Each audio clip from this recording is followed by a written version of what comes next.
Today's event had three parts. The first part was in the museum and it was a traditional academic event where papers were given.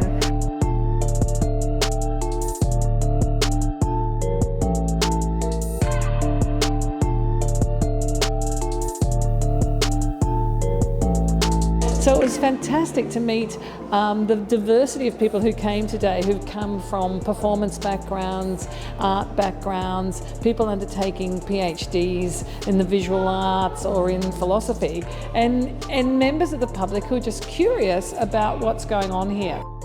Museums for me have typically been places of experience and places of learning, but not necessarily places of revision of history.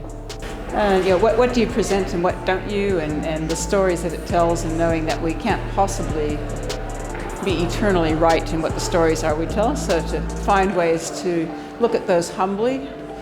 To see what can be done to rectify the errors of the past in terms of its historical perspective on some issues. The second part got us out of the museum and we walked along the Tamar estuary, starting at the old museum site and moving towards the newer museum campus at Inveresk. And then that was led by Dean Greeno, who talked to us about the Indigenous culture from the Tamar estuary. Does everyone know that there's different Aboriginal seasons to the colonist season? There's 9 if you're on the mainland, it's 5 to 7 depending on which people you're arguing with down here. Things that I wouldn't necessarily have thought about without having had this experience, having had the talks, the walks, looking at the museum itself, the exhibition. It gives you a different perspective on what a museum is, what a museum represents, and how we relate to them.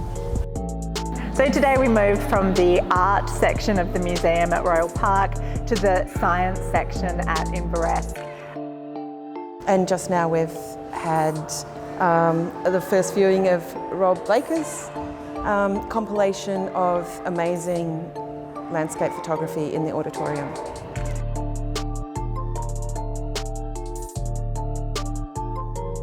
What people are thinking, people are feeling, people are aware of where we're at this point in history, and pondering how do we move to a better place.